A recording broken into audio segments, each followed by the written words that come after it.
Welcome to SpockCast. This is episode 58. My name is Tim Mitchell, and I'm in Toronto, Ontario. And I'm joined once again by Jaime Lippes Jr. in Seattle, Washington. How's it going? We have Jonathan Kuline on the line. Jonathan Kuline on the line in Mississauga. I was wondering how long it would take you to get to that joke. Really? How many times have I said on the line? Well, I usually say Jaime on the line, right? That's right. All right. Didn't take long. There you go. Just a few synapses, and there you are. And 58 episodes later, here we are. Yep. Mm-hmm. Well, when I first met Jonathan, he tried to convince me that Kuline meant cool one. No, it does. Is this like the Adobe Cooler app that has the cooler colors, but it's also cooler for the last name? No, it's not cool-ine. It's cool line, right? Kuline. Kuline, yes. Yeah, Kuline, which cool-ein would mean cool one in German, which is an excellent name. Mm-hmm. Kuline, which is what my family name is, means small cow. So apparently my ancestors were cattle farmers. Not quite as cool. Not quite as cool. Oh, well, that's a shame. Yep. All right, maybe we can get that changed. Who knows? Petite cows, too, like ponies. This is what I'm imagining their size to be. Well, apparently the deal is that they breed a certain kind of cow in Germany that are meant for grazing on mountainsides, and their legs are actually shorter so they don't fall over as easily. Oh, less likely to fall over, yeah. Yeah.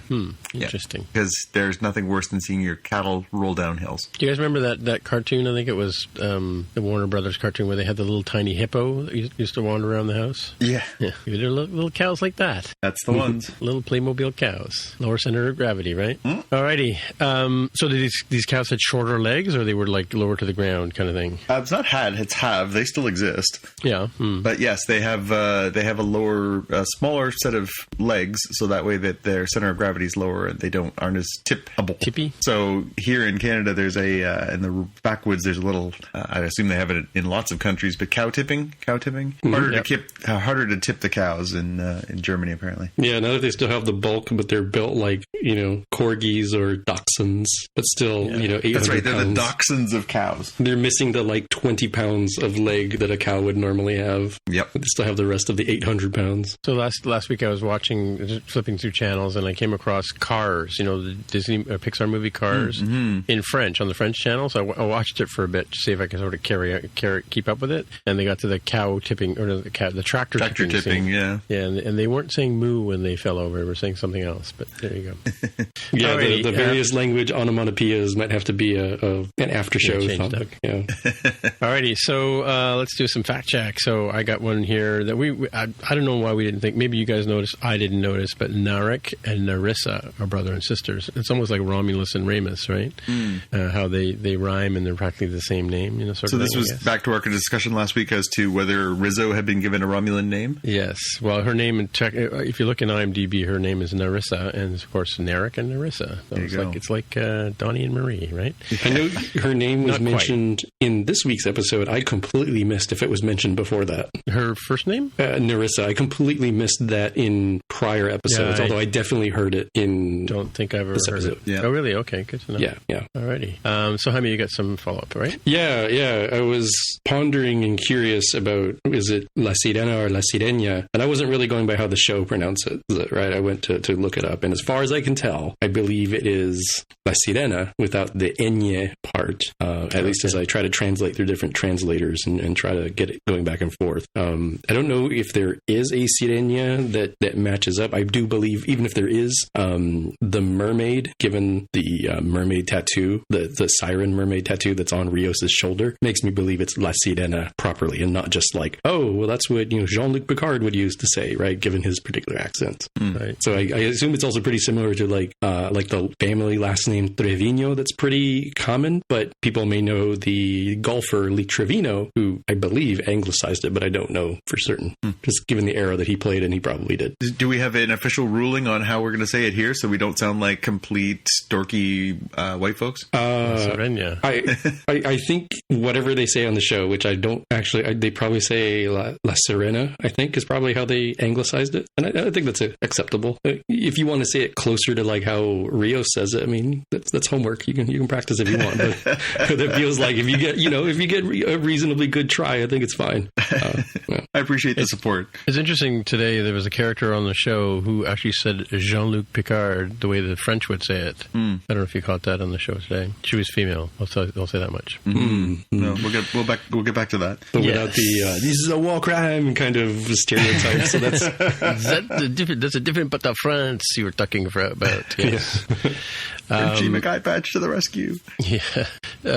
It's like Ian Holm as Napoleon in Time Bandits. Yeah. Okay, so which I think is supposed to be Parisian French. Anyway, so is this carrying on? Are we carrying on with Jaime with the? No, I put my name on my one. Oh, yeah, okay. these three are mine. Right. So we had talked about Mortal Kombat the movie. And we're talking about all-time video game related films in the box office, and we weren't sure exactly when it came out, so I looked it up. It's 1995.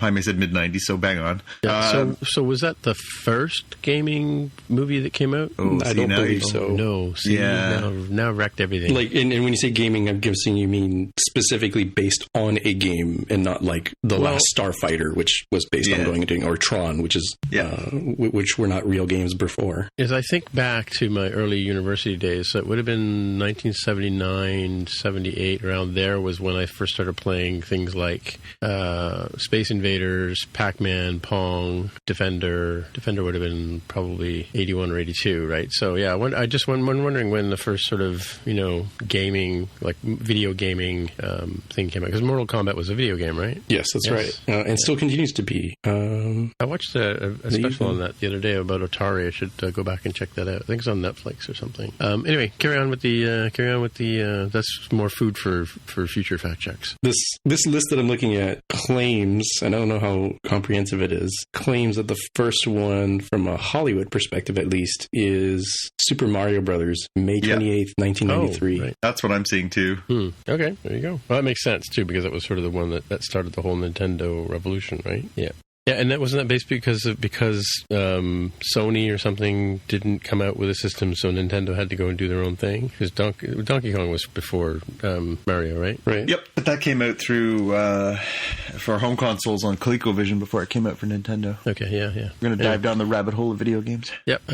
So next up, fact check. So the cast of Transformers: The War Within. We talked about how good the voices sounded. It seemed like it was sort of a real throwback to the original 1980s cartoon series, and so I took a look at the cast list. It doesn't seem like these are the actors from back in the day. I didn't see Peter Cullen or any of the sort of famous iconic voices from that, but I think they're doing darn good impressions. So Mark Wahlberg wasn't available? No, Marky Mark was not. He was out getting funky and he couldn't be in the show. And Devs, we talked about Devs, and I looked up where that is. Apparently it's an FX show, but it's airing on Hulu. In the States, but I think here it's coming out on Showcase or AMC or something. No, it wouldn't be AMC. No, it would be Showcase or Bravo would probably be one of the Right, yeah.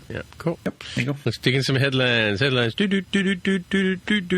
lot of Disney ones, and the first one we have here is that Disney, as it would kind of make sense now that they own all these disparate properties, is starting to combine them together in this, corporate synergy sort of way. So, a lot of Pixar movies end up having some sort of animated short prior to the main feature film. I didn't know this, but apparently Olaf's Frozen Adventure, which is a non-Pixar film or property, the Disney property, like Disney animation property, was played prior to Coco, the Pixar film. So there's already been sort of the blurring of the boundaries. And now that boundary is being full on shattered, and that there's going to be a Simpsons, which is owned by the piece of Fox that Disney acquired, be a Simpsons short prior to what movie did they say? Onward, the new movie with Pixar with Chris Pratt and Tom Holland. Mm-hmm. So I have to imagine they'll do more of this kind of thing, because it just makes too much sense, right? You have this multimedia, omni-channel sort of way to get people engaged. Oh wait, there's some real-time follow-up coming in. Oh, there you go. Oh, real-time follow-up. Apparently, Devs is showing on FX Canada. There you go. Oh, okay. There you go. I can stop typing now. All right, run on, Jaime. You're right. That's pretty funny that we're going to get that blur. It makes you wonder when we're going to see the what we're going to see next from the crossover world. Yeah, as they start creating these whole. It's not even cinematic universe anymore. It's like multimedia universe that they might be able to have. Batman and Robin.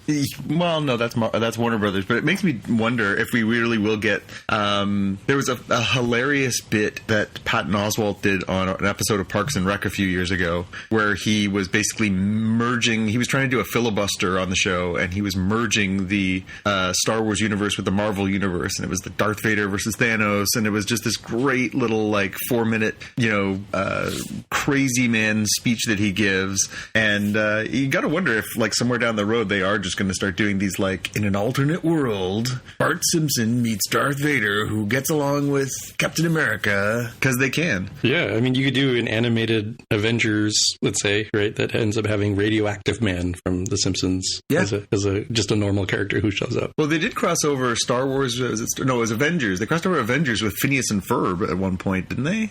I did not see that one, but I'm sure my kids. I'm sure I watched that with my youngest son at one point. That there was a Phineas and Ferb episode that had Hulk and Iron Man and Thor in it. So yeah, again, it seems like this is the way things are going to go if they're going to monopolize all these properties. I mean, we're going to get Darth Vader versus aliens, and it's going to be all kinds of great possibilities. The next thing we have, it's going to take a little bit of unpacking here, but if you think about this era we live in where people are thinking of doing reboots or continuations, sometimes gritty continuations of characters, like Star Trek TNG had, Jean-Luc Picard, but now we also have Star Trek Picard. Imagine that, but with Hilary Duff's Lizzie McGuire. So apparently the idea initially was for Lizzie McGuire to continue on as, her 30s-year-old self on Disney Plus.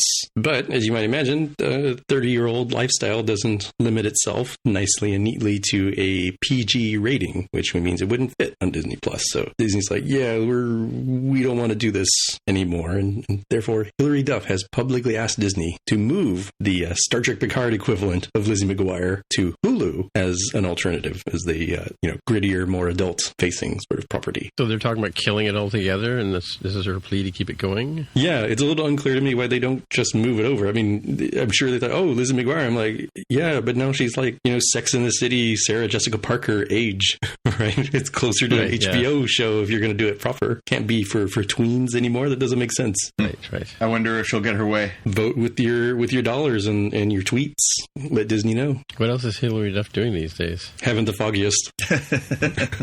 I was really going to wonder if Jaime could answer that off the top of his head. That would have been very, very impressive. Well, as a matter of fact, yeah. As president of the Hilary Duff fan club. I mean, I don't know anything about it, but I really hope they do the theme song. The updated theme song should be like Picard's, where they take, I don't know if Lizzie McGuire's character ever lived as an old man. Theme song? Can you hum it for us?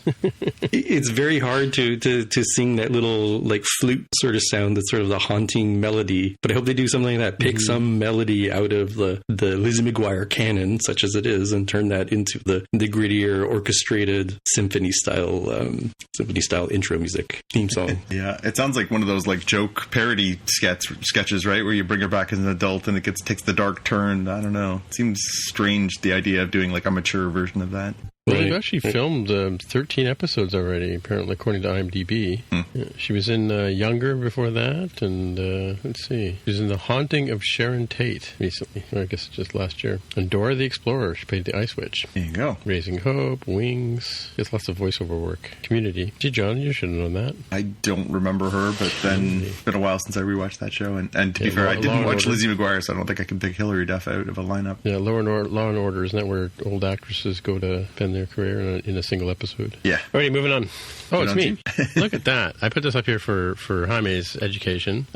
This is the 13 chapters in the history of Gallifrey. In fact, I guess they're going to have to make it 14 now because we just had another one, which we'll get to later. So this covers off, it's sort of videos of each sort of section of times when they've talked about Gallifrey in Doctor Who lore, going back as far, they've got some David Tennant here, they've got some Peter Capaldi. I don't want to enter my date of birth, thank you very much. Oh yes, the Impossible Girl, Clara Oswald, which is something that another character Jaime should go down the rabbit hole on. Didn't mean to say that way. But Tom Baker back in the early days of Gallifrey. So and the All Creatures Great and Small Doctor Who, Peter Davidson, the 5 Doctors, which I've talked about before, which is a special where they all come together. And then the other goofy doctors that they've had over the years. Yeah, so just just little snippets of each time that they've talked about Gallifrey in the episodes. So they got Spyfall Part 2, which was this year's episode as well, right? Yeah, and the big, of course, the big climax this season, which we'll get to later. That's some homework for you there, Jaime. Speaking of gritty continuations, I mean, look at the I don't know, anything in the 70s and 80s Doctor Who, and then look at like Capaldi's intense face in his like Breaking Bad style cinematography. Yeah, the Doctor certainly had a different tone in the first series of Doctors. He didn't quite get as mad and angry as I think Capaldi took it the furthest in terms of sort of rage. Although I shouldn't say that. Christopher Eccleston seemed to have some rage as well, right? Yeah, it really did. It has sort of waxed and waned a little bit. Sometimes it can be a little grim and gritty, but I think that, and even Tennant had its moments. I mean, he's got a lot of range. He's a very talented actor, so I think he had a lot of range in that part too. But it really has sort of waxed and waned between sort of edgy and gritty and goofy. I mean, I was actually pleasantly surprised by how some of the depth we saw from Jodie Whittaker this year. She had some goofy moments, but she had some gravitas too. All right, on to you, Jaime. Yeah, this feels like it fits in very nicely with the gritty Lizzie McGuire continuation here. Like, I don't see why Disney just doesn't do this, considering that they have done the FX on Hulu that's launched. So FX shows like Devs that we mentioned before, and American Horror Story, Nip Tuck, Sons of Anarchy, all those, the ones that don't really fit that nicely and neatly in Disney Plus, they have a life there on Hulu because it's more adult friendly. Right. Okay, cool. Seems like a good fit. Means nothing to us being here in Canada, of course. So is FX a pay channel for in the United States, Jaime? You don't specifically pay for it, but you would have to have the right cable package. So not basic cable, probably the next level up, I would guess. I'm not sure. Yeah, I think it's similar here. I think you have to be sort of into the slight edge of premium to get that. The Value Plus or whatever, yeah. Hear what they call it. Next thing we've got here for the British folks, so something that neither of us here on this show will have to deal with, but I think it's good to be inclusive of what's going on here. So Disney Plus is going to launch on Sky Q in the UK. I don't know what the Q stands for, but I do recognize Sky as a television or possibly streaming provider over there in the UK. Met some folks who work there. So I'm guessing this is part of that idea of creating all of these, multinational, international relationships, or sort of thing. Just like how, Picard is on Amazon everywhere except for the US, where it's on CBS All Access, and it's on Sci-Fi or Crave or something, I think you guys said, in Canada. Mm-hmm. Both. All right. And this next one here is, I was talking a couple of weeks ago when we were talking about Joaquin Phoenix winning Best Actor accolades for his Joker portrayal, and I was sort of saying, well, he kind of built that on sort of channeling off of what Heath Ledger had done. And so this is a video of his acceptance speech from the Screen Actors Guild Award, the SAG Award, where he also won for Best Actor in a movie or whatever. And he starts off talking about how, when he was going through auditions and stuff like that, he would always run into, there would always be this kid that would show up, and it turned out the kid was Leonardo. And so he sort of complimented Leonardo of always being sort of, fierce competition for roles. And he celebrated Christian Bale as embracing his roles, and compliments the other actors. Adam Driver, he complimented him on his work. And I'm sure I'm missing one more. But he did sort of say that, and he's building on the legacy that Heath Ledger left for them. So it's kind of interesting to see that he does actually pay tribute to the other actors that he's nominated with, and of course he does pay tribute to Heath Ledger for setting the tone of the current iteration of the Joker in the Batman lore. He didn't mention Jared Leto by name? No, he didn't. Not him. No, that wasn't the one I forgot. Harsh.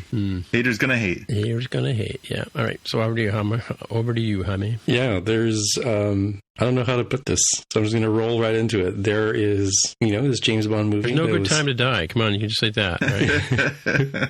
There's a James Bond movie called No Time to Die that was scheduled to premiere in April, but it was said, hey, that might be a bad idea with this coronavirus going around the world. And MGM said, yes, you're right, this is No Time to Die. And so it is therefore moved to November. So are they moving it because of the fact that it's a sensitive subject, or because they don't want to put like that many people in a small small confined area. I don't even think it's that. I mean, that would just assume that like, I feel like Star Wars would probably be it's probably dangerous to put it out there. James Bond is a well-loved franchise, but I think they're probably more worried about, like, what if nobody shows up because everybody's buying all the toilet paper and the bottled water and holed up in their house. Yeah, that's true. They did. I think in making the decision, they did say something about the climate in countries where they expected to get a good box office performance. They were talking about James Bond in China, I guess, is popular, and they were saying that given where that market is right now, that it would be pretty devastating to what their expectations are if they put it out now, and they hope that by then it'll have cleared up. Right. That's a shame. I mean, it's interesting. I think they're going to have to. We were talking about this on our show yesterday, More Than Just Code, about you're going to have to come up with ways for people to. I mean, it's a good time because we have the Netflix and the Hulus and all that kind of stuff, and you can sit at home with your home theater and your popcorn and whatever. You're missing the whole large screen experience, that you get in a proper theater, and you're also missing the sort of tribal aspect of experiencing the horror of a horror movie all at once in a large group of people, right? And getting all people screaming at the same time. But that said, I mean, I think it's unfortunate that it's going to be, until this sort of settles down, it's going to be large groups of people spending a large amount of time together is going to be difficult. I'm thinking like concerts are going to be tricky too, going forward. And I've heard that John Mulaney, who's the comic. Yeah, he canceled his appearance. He was coming to Toronto for something, and it got canceled. A friend of mine has tickets. He was telling me about it. It was canceled last year, and then it was canceled again because he was appearing on Saturday Night Live, and now it's being moved back because of the whole coronavirus thing. So I think a lot of these activities require a lot of people getting together. It's going to be challenging for a lot of these kind of venues going forward, right? Yeah, it will be really tricky. I was thinking that, so I bought tickets to see a few things coming up in the distant and not distant future, and I really do wonder if there will be more and more cancellations. There obviously have been. I know there was certain acts that have pulled out of countries where coronavirus or COVID-19 is present. I wonder if we're going to see a little bit more of that as it starts creeping into some of the markets closer to home for us. The question is sort of what's too big, what's too risky, what's too dangerous. I mean, again, they're still planning on hosting an Olympics in Tokyo. That doesn't seem like a good idea. Right. We were one of our picks yesterday was a website called isitcanceledyet.com. Yeah. And it listed the Tokyo Olympics among other things too, but like handshakes are canceled, right?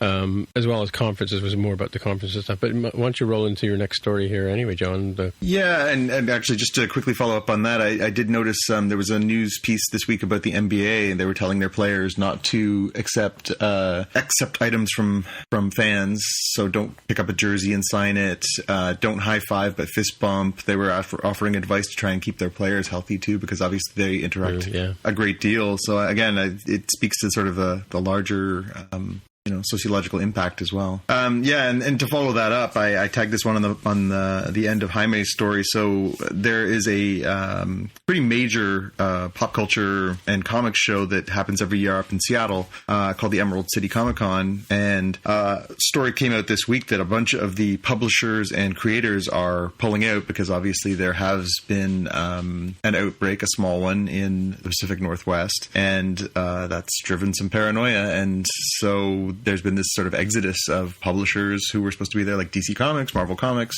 are pulling out, and then as well as some of the creators are posting on Twitter, some citing personal situations, saying one person posted and said my son is in a high risk group, I can't afford to get sick and take the risk that I bring it home to him, and then just other people saying we'll try again next year, it's not worth the risk of putting myself in harm's way. So we are seeing that sort of effect now. As far as I know right now, the event is still scheduled to go forward, but Tim, and you know this from going to the Fan Expo here in Toronto every year. I mean, these are massive events with it's not uncommon to come out of those events even in the summertime with a case of the sniffles, let alone something that is potentially as damaging as COVID-19. So yeah, I'm really shocked that they haven't canceled Emerald City Comic Con. Like, we're here at ground zero for one of the worst outbreaks in the U.S. Today on the news, Emerald City Comic Con was saying that they'll refund anybody who doesn't feel comfortable coming. And I'm like, all right, I guess I give you half credit for that. But really, you should be refunding everybody because you canceled it. That's the right thing to do at this point in time. Well, they haven't canceled though yet, right? They haven't, and they really should. Right. Oh, I see what you're saying. It feels wildly irresponsible. Like I'm already, not happy that South by Southwest in Austin, Texas seems to be ongoing, despite it being a massively bad idea to bring a bunch of people from around the country and around the world together in tightly enclosed spaces, for what's essentially a festival. I'm not trying to diminish it, but it definitely falls under the not a necessity kind of thing, right?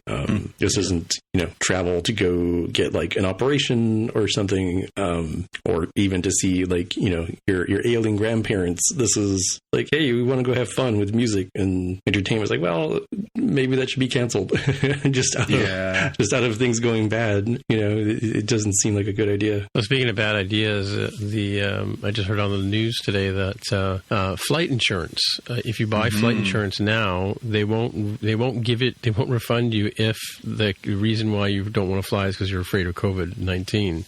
Because they're saying now it's no longer an unusual circumstance. It's now a known circumstance. Like that's the risk you're taking, right? So so it's going to be interesting to see how this falls out in terms of different businesses and festivals and things, right? And just a quick note on the Emerald City Comic Con. I just taking a quick look to see if there have been any developments, and apparently it was Dark Horse, it's DC and Dark Horse Comics that have pulled out already, including Jim Lee, who is the publisher of DC Comics and a very famous creator, has also pulled out. So it's a strange one now, because you're also talking about if you had made plans to go to this, these are the people you were coming to see too. So it is a strange circumstance, right? Right too. All right. On a lighter note, Batman. Yeah, this is the kittens part after the difficult news. We have the first look at the Batmobile that's going to be coming out for the new The Batman movie starring Robert Pattinson. And it's pretty slick. You got actually, we've linked the article, but I would suggest clicking through to the Twitter link. It shows more angles of it. It's kind of a more realistic, but kind of also a throwback in some respects to the styling of the 1960s Batman. Kind of more take a cool sports car and Batman it up. It's not the rocket engine strapped to a Corvette from the Michael Keaton, and it's not the military, tank on wheels that Christian Bale had. So it's kind of a throwback here to another time. Was Keaton supposed to be a Corvette, or just the look and styling looks like a Corvette? I don't actually know off the top of my head if it was a Corvette that they used. Yeah, I think it was just sort of that same sort of body shape. It's sort of rounded in the front and curved up the back with the wings and stuff. It looked like a 1980s Corvette a little bit. Yeah, it looked a little bit more like a McLaren car to me, but anyway. Yeah. Yep. I've got a couple things. So we got news this week that we're going to finally get a new actor in the role of Y the Last Man. We talked about this previously, that there was the series in development for FX, and Barry Keoghan had originally been cast as Y, but had dropped out, and now, and I guess that was last month, and now so Barry Keoghan was from Dunkirk, and now Ben Schnetzer is going to be playing the lead role. Apparently he was in the Warcraft film, I'm guessing. I could not tell you who he was, considering that was an animated sort of green screeny kind of thing, so I don't know who he was. But I'm still excited for this show. It was a really, really terrific comic book, and illustrated by Yaguera. So looking forward to that one, and looking forward to hopefully this means they can get this thing up off the ground, because it's kind of foundering for a while. The other one I've got here, which I think is some good grist for the mill here, William Shatner took to Twitter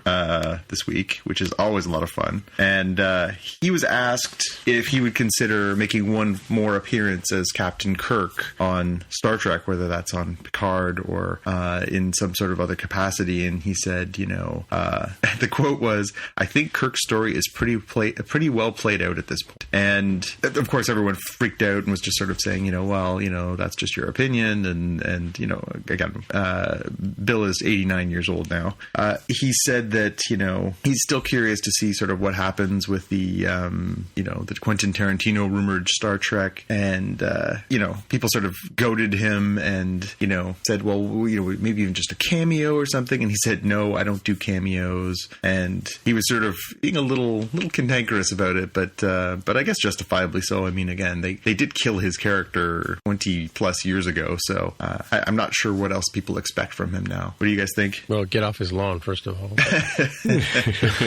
I think it's a good thing that he's like, I think this character is done, or at least, his portrayal of the character. Mm-hmm. And I think that's fair. I wasn't super happy with how things went down in Star Trek Generations, but I don't have a particular need to see, one last go around with Kirk. I mean, if you wanted to mentally erase, that part of Generations out of your mind, The Undiscovered Country is a perfect send-off for the character. Mm-hmm. Right, yeah. Well, and Shatner did write those, I can't remember how many there were, Tim, but we shared those books back and forth for a while there. He wrote a series of books set after the events of Generations, wherein the body was found and he was revived, right? And reunited with Spock and Scotty and had sort of adventures in the TNG era.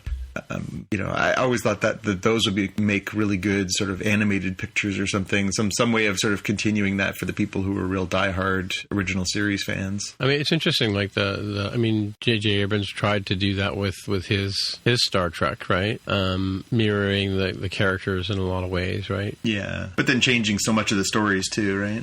Yeah, and sort of having we have this whole new timeline now because of what they did in that show, right? But or that movie, those series. I don't know.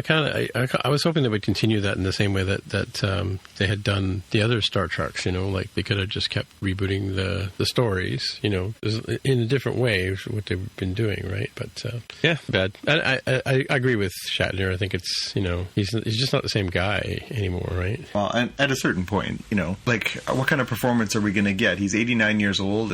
He's not an action star anymore. It's like I think he's okay with the torch being passed, and life goes on, right? So I know it's going to be a shocker today, but I was talking to one of my colleagues at work today who's closer to my age than he is to yours. He was saying that he and his wife had started watching Picard and thinking, this is going to be great, and it's going to be an examination of this aging war hero kind of story, which it kind of sort of is, but it very quickly became Star Trek-y, with the pew pew and the running around and all the sort of conspiracy stuff, and he found it less than satisfying watching the shows that they did watch. He was hoping for more out of the where is Picard's head at, and how is he dealing with the things that an aging person deals with. I don't know if you follow what I'm saying, but he's actually not watching Picard anymore. He watched it like for the first four shows and kind of like, well, it's kind of meh. He's a bigger TNG star than this, and yeah, so he's ready to walk away from Picard until maybe they have some major arc that we don't see coming. So I still think it's all in Picard's head. Anyway, it's the Aromatic syndrome that is playing this out. Exactly. I mean, like he actually got caught by the same scene that I did in the first episode, where he has the big tussle with the Romulans and Dodge, and she gets killed, and the next scene they cut to a hard cut of him lying on the couch, and the first thing I thought was, did that really happen? Right? And I'm surprised Picard didn't go, did that really happen? Yeah. I think you're overthinking it. Yeah, I know. I think. Yes, I agree. I think I'm overthinking it, but yeah, it'd be interesting to see where they go with this, right? Yeah, we have yet to see. Next, we got a couple more here, and then we jump into the meat and potatoes. Oh, 3 more. Yeah, so we've got the announcement of a new HBO show working together with Sony to bring the PlayStation game The Last of Us. I guess it's Last of Us. I forget the actual title. I've always called it The Last of Us, but it might be just Last of Us. That's going to be a TV show. So if you're not familiar with the game, the best way I can describe it is, imagine if you took some of the premise of Logan, where you have an older father figure type character and a young female character that he has to protect and take somewhere special, and put that in the Walking Dead universe. And that's roughly what Last of Us is about, right? So there's been a weird... It's like Picard with zombies. Yes. In many respects, it's like that. The zombies are based on this virus type thing, so it's kind of well timed for this sort of thing. Apparently, it's got folks who put together Chernobyl for HBO, so kind of feels like it will get a proper send up. And this game was already pretty cinematic as it is, so I kind of feel like this should be hopefully a pretty good property to translate over. It'll be interesting to see how they do it. I mean, the only problem I see with this, and again, it's a phenomenal looking game and got all the awards and it was a huge hit. I guess the issue is this genre kind of played out at this point? Like, it feels like there's a huge burnout on it. Yeah, that is the danger with the many seasons of The Walking Dead and Fear the Walking Dead and Walking Dead Weekend at Bernie's or whatever it is, the newer series is that's coming out. Right, yeah. Right? Electric Boogaloo, like they've got quite a bit in there. And is there appetite for that sort of stuff? It kind of depends. Mm-hmm. Yeah. All right, mine's a quick hit. I was just I picked it up on one of the side blog thingies on one of the sites we were looking at earlier. We've talked about this before, Lower Decks, right? Now this is coming soon. It says in 2019. Now, have we talked about that, or 2020? Have we talked about that in the past? That it's coming? Yeah, I think it was listed as indefinite when it's coming, but this I think was the first time I saw 2020 attached to it. Yeah, for sure. That's the new animated lighter side of Star Trek, based on the Lower Deck episode that they had. Was there Janice? Was that the nurse's name that was on the Next Generation? Do you remember? Anyway, carry on. Just another very quick hit. News today, good news today, that Melissa Benoist, the actress who plays Supergirl, has announced she's pregnant along husband Chris Wood, who was also one of the stars of the show for a little while. So congratulations to them. Interesting. That's going to make for some interesting episodes. Well, it makes you wonder how they're going to film. How do you film Supergirl with basically probably a lot of stunt doubling? They'll do her from the chest down or something. I don't know. Yeah. They'll give her a big lab coat or something to cover up the pregnancy, like they did with Milana Torres and Dr. Crusher. Yeah. I mean, there's always good tricks, and to be frank, nowadays they can just do it with CGI. They'll just take her belly bump out. But yeah, it's it'll be interesting to see how they write that into the show, because obviously Kara's not having a baby that we know of. You don't think Supergirl's going to get pregnant with Brainiac's kid or something? That would be weird. That would be very weird. Yeah. All right, here we are, the main part of the show, Star Trek Picard, Season 1, Episode 7. 7 already? Nepenthe. And this week, Jaime is going to thrill us with his prose as he lays out his storyline, and we'll try to comment. Mm-hmm. So we start out at the Daystrom Institute back in Okinawa, and this is actually in the past, but not 14 years ago. This is however many days ago this was, when Dr. Girardi and Commodore Oro had their little powwow about, hey, what's going on? We noticed you transferred 300 gigabytes of photos and other stuff for getting to Dr. Maddox. What's up with that? And at some point, it kind of gets to the point of hey, let me show you why these synths are dangerous. And we get a mind meld, and we get a whole bunch of flash of scenes of all sorts of just crazy imagery of planetary destruction and Romulans in pain, and they're scratching at their face and shooting themselves and just awful stuff. So you get a good taste of what the horrific truth was that Dr. Girardi had mentioned when she killed Maddox, that now she understands what's going on via the mind meld. So that was good to see. And Commodore was like, look, what we really need you to do is find out more information. And oh, by the way, we kind of need you to take this Flintstones tablet and chew it up, because that's a tracking device that we can use to find you, and therefore find the source of what's going on here. A missed opportunity to do her full Morpheus voice. Yeah, taking the blue pill was what I was thinking of when looking at that one. And then we sort of smash cut over to Rafi and Rios on the La Sirena, and they're getting tractor beamed all up by the Borg cube, the artifact. Right, so the Romulans are like, don't let those fools leave. And we see that regardless of what ended up happening at the end of the episode, what we've missed is that Narissa has captured Q and has some of his ex-Bs, his ex-Borg buddies lined up, and she's like, look, where were they going? Where did you send these folks? And don't tell me you don't know. And ultimately she's like, look, look, I can't kill you because you're a Federation citizen and we have that treaty, but these XBs over here, they're nothing to me. They're not part of the treaty, so kill them all. And they go pew, pew, pew and kill, they execute like 4 or 5 XBs. And at this point, the La Sirena gets, freed from the tractor device, and we have the realization here is like, hey, we can't leave yet. Like Elnor is still on the artifact, right? And we also see that Narek is going to go ahead and follow the La Sirena, right? It's like, all right, I'm doing a really terrible job of recapping this because I just should have taken better notes. Suffice to say, as part of this plot, right, Narek is going to use the tracking device in Girardi to secretly follow the crew of La Sirena as they are going to make their way to meet up with Picard and Soji at Nepenthe. We see that happen as well. And then we go over to Nepenthe and we get our first look at this beautiful sort of countryside that they have there. And what we find out are venomous bunnycorns. That would be little bunnies, rabbits with unicorn horns. And apparently they have venom sacs of some sort. So watch out for those, but very tasty apparently. And Picard and Soji meet Kestra. So they're accosted by this little kid who's dressed up in like Lord of the Rings Robin Hood type fantasy outfit and has a full-on working bow and arrow. And even though Kestra doesn't necessarily recognize Picard, I suppose at the very least it seems like she's like, hey, no, you haven't seen me in a while, but this is my friend here. We're cool. Where's your father at? Your mom and dad. Right. As an aside, I looked this up, and Kestra is the name of Deanna Troy's older sister that she never knew she had. The one that had died at a young age, and Loxana Troy had blocked out of her mind, and that was the premise of the episode, that she was, hurting so much on the inside, and her mind couldn't handle what had happened, and she had tried to remove the emotional trauma type thing. Yeah, that was from the last season of TNG. Yeah.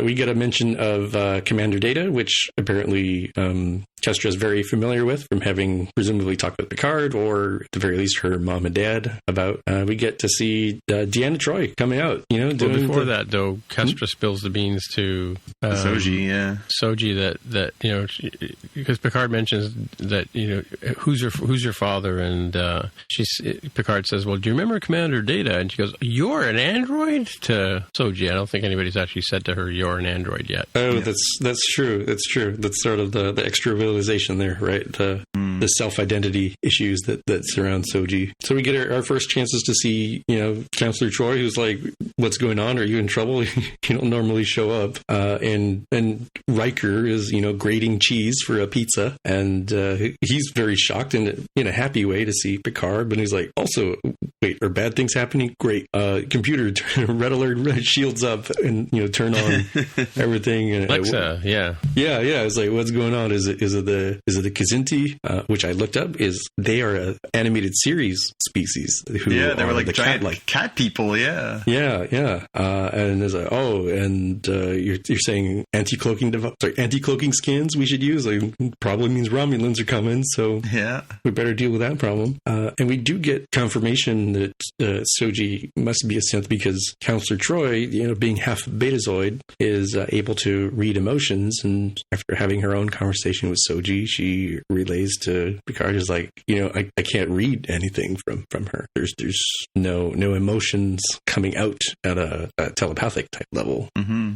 And we get some nice scenes with Soji talking to Kestra about, just sort of, it's kind of weird, like, why you have mucus, you have blood, like, that's kind of weird for an android to have, and your father never had any of that, and we do get some hint here for Soji's character. They're like, Data, for all of the wonderful things that he could do, given the fact that he was an android, he really just wanted to be human. That was his goal in life, to just do normal, mundane things like humans do. Then we do the opposite of the smash cut to kitties and learn that Riker and Troy had a child named Thaddeus, or Thad, who would have been 18 years old by the time this story takes place, but who apparently had died. So it's really sad. We do see a nice, cute little picture of a bald baby and a bald Picard in uniform together. Mm-hmm. We smash cut over to Narek. To the crew of La Sirena, where we learn that they can sort of tell, like, hey, there's a cloaked ship following us, and it's probably one of those snakeheads, as they describe, those small little Romulan ships that are tiny but have a lot of firepower, that pack a lot of punch for their size. What is this note here? I don't. Somebody help me here. Who mentioned the giant Gormander? That was Agnes. Was it Agnes? Okay. Yeah, they're basically saying we gotta get to Picard. We gotta get to Repent, and she says, I don't want to, not be the fun one who, suggests we hide behind a tail of a comment or inside a giant Gormagander, but maybe we should just go home. And she's through the whole episode, she's just nervous and sweaty and anxious and clearly feeling extreme guilt over the fact that now that they've actually found Soji, that she's going to lead the Romulans right to her. Right. And the Gormagander caught my attention, as that was the big space whales from Discovery. Mm-hmm. So that was an interesting callback to another series. In the aforementioned sort of weird panicky mode that Girardi was going through, Auntie Rafi is tired of her nonsense. She's like, look, let's get you like some cake or something. Let's get you calmed down. and she said, we'll get you whatever you need. And she says, is it cake? That's a great line. Yeah. Then we go back to Nepenthe, and Riker is making handmade pizza, which is kind of interesting that like everybody's going down the real is better, which I think they talked about multiple times in previous Star Trek series, but in this one it's like people are going full on hipster of like, I gotta grow my own tomatoes, I gotta kill my own bunny corns. Doesn't taste the same when you have the replicator make it. Well, it spins off that episode where we saw Agnes and what's his name, Dr. Maddox, and he's making the homemade cookies from scratch too, right? There's a whole metaphor here for making things from scratch. Right. And as an aside, I was thinking here, I was like, all right, we learned that Riker is from Alaska, so he's used to the wilderness and living off the land, whatever that means in the 24th century. But it must have been really difficult for Counselor Troi, because as far as I could tell, she came from a pretty well-to-do family. Like Lwaxana had like a butler dude, and it looks like she was always traveling extravagantly in style. So this is slumming it, I think, for Troi. Yeah, I think it would have been an excellent callback to have Mr. Halm there still working. Yeah. I guess they would have had to like recast the dude, probably, right? Yeah. That'll work, NBA players. It's fine. Yeah, just throw some latex and some foam rubber on them, right? Yep. I think here is where we end up having. Oh, so okay, no. I don't think this is a Kestra one. I think Troi is talking to Picard about like in Kestra's room or similar. Oh, there's the first part is where they're in the garden, right? Because Picard is talking with Will, and then Soji and Kestra go over and talk to Troi in the garden. That's where she has the tomato, right? Yeah, I guess probably. That happened before or after that scene? I'm not sure, because they went back and forth between the different set pieces a lot, so I'm getting a little confused as to what. Because she talks about why they ended up on the planet. Because the next scene is they're talking about why they ended up there, and she's talking about how it's because Riker's making the stuff, and he's talking about the regenerative soil, right? So it's the two of them talking. It's Picard and Riker. Picard and Riker are talking about how everything grows really well on Repent because of the regenerative soil. That's why they came there, because the kid needed. Because Thad was sick, so they came there. But then that's when he gives him the what you carefully refer to as Riker CSI. That's where he basically says, here's what I think's happening. Yeah, and you don't say anything. I'm just deducing everything that I believe is going on based on the way that you're acting and what I know about you. It gives them sort of like a 20 questions, but like I know the answer to these questions. Let me do the Sherlock Holmes. I figured out the plot sort of thing. Right. Yep. Yeah. Oh, there you go. My note here though. Yeah, this is where Soji does have what I call the dull tomatoes. They're just nice grown vine tomatoes. And we learn more about Kestra's sort of hobby, obsession. I don't know what we call this, but she likes to make up languages. And we know that there's 11 or 12 of such of these languages. No, it's the brother who makes up the languages. Yeah, I was going to say it's Thad. I think she says that she learned them from Thad, but Thad had made up like a dozen languages. Right. Oh, he had? Okay, see, I got that wrong. I thought they were doing it like together for a while at the beginning. And then, after he dies, then she continued it on. Yeah, and Troy says later... Yeah, she says later on in the episode that this was his way of sort of grounding himself because he grew up on starships. He was making up all these places that he thought it would be fun to be from, and he makes up all the languages, and he makes up all the stories about them. Born on the spaceship, yeah. Right, and so we do end up learning about, and I didn't have a good note, I just caught the fact that they called it MN. It was some sort of neurological disease, silicon-based disease that he had acquired. Neurothrombosis is what she said. Yeah. And he needed, they needed a positive, well, she was talking about what real is better than artificial, but then this particular disease, the only way to cure it was to wrap it inside a positronic matrix. And so Deanna's point is that, real isn't always better. Right. And with the ban based on the synths, there was no opportunity to have, all this stuff was made illegal to really do anything about. So they didn't have an opportunity to have an active positronic matrix around to do as therapy and save their son.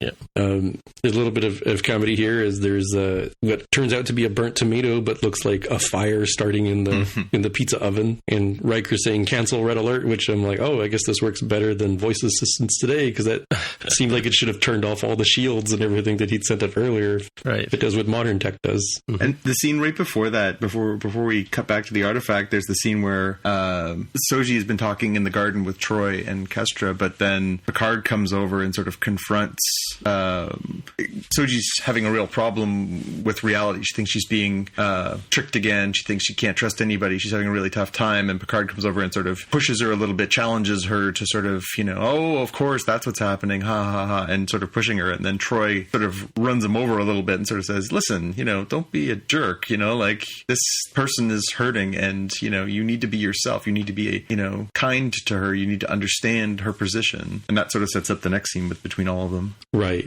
And it's a good move from a counselor to be like, look, this is what this person needs. You need to be a little bit more empathetic to that.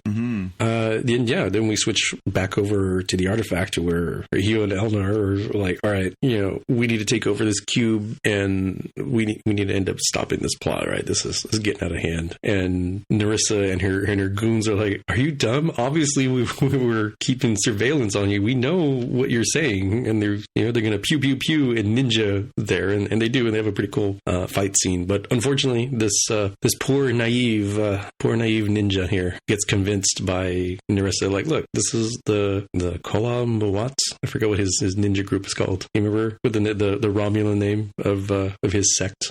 Yeah, his space nun his space nun team. Oh, the Kawat Malat? Yes.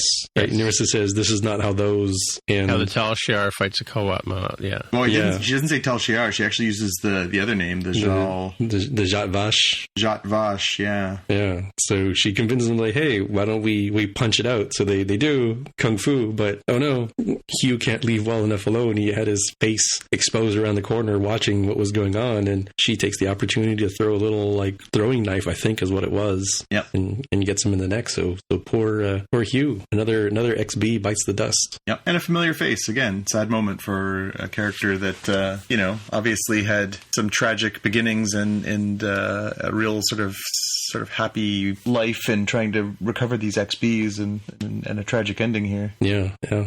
Now we switch over to see what the crew's doing on La Sirena, and Auntie Rafi has gotten some cake and some milk even for Dr. Girardi. And a lot of cake. a lot of cake. Yeah, red velvet cake. Yeah. Yeah. I don't know if I wrote this correctly, but I guess they had that little bit of nicety, and we switch back over to the table dinner, this pizza being eaten, and sort of the ready room, not the TV show, but the place on the Enterprise where Picard would meet with his senior staff to discuss his situation. They have a talk kind of like that, and they're like, well, what if this ship doesn't show up? It's going to take a little while for your scallywag, your ragtag crew to show up. Are you even sure? Maybe you should get the Federation involved here. You get Starfleet involved.